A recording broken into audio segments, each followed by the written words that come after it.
Tailoring व्यावसायिकांचे महामंडळ स्थापण्याच्या दृष्टीने पहिले पाऊल. टेलरिंग व्यावसायिकांना मिळाला आशेचा किरण. माणसाचं शरीर झाकण्याचं काम हे कपड्यांच्या माध्यमातून केलं जातं. वेगवेगळ्या प्रकारचे कपडे परिधान करून स्वतःचं शरीर फुलवण्याचं काम माणूस नेहमीच करत असतो. मात्र आपल्याला कपडे शिवून देणारा टेलर व्यावसायिक मात्र गेल्या बऱ्याच वर्षापासून कालबाह्य होतो की काय अशी भीती निर्माण झाली आहे.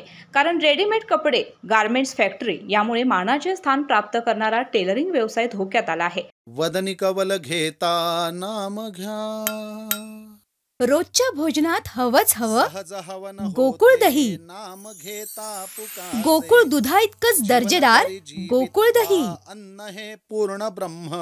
12 बलुतेदार आणि 18 पगड जातीचा असलेला पारंपरिक व्यवसाय जपण्यासाठी सरकारनेही पुढे येणं गरजेचं आहे.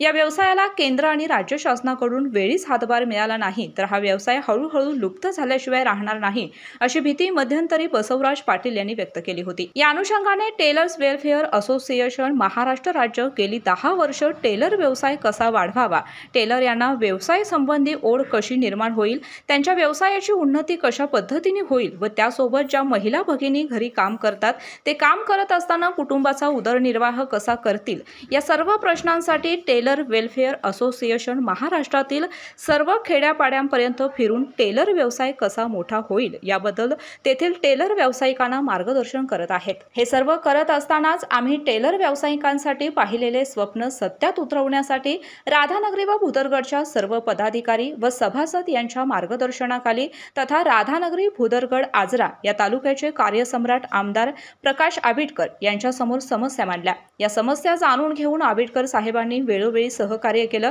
शिवाय त्यांनी टेलर व्यावसायिकांसाठी टेलरांचे महामंडळ स्थापन करण्याची संकल्पना देखील मांडली. त्यासोबत कामगार आयुक्त मंत्रालय सन्माननीय खाडे साहेब यांचेही आम्हास मार्गदर्शन लाभले आणि खऱ्या अर्थाने हा गाढा ओढला गेला. या संघटनेचे महाराष्ट्र राज्याचे अध्यक्ष बसवराज पाटील यांच्या मार्गदर्शनाखाली आज जागतिक टेलर दिनाच्या निमित्ताने टेलर यांची महामंडळ स्थापन करण्याच्या दृष्टीने बैठकीचे आयोजन केले आहे.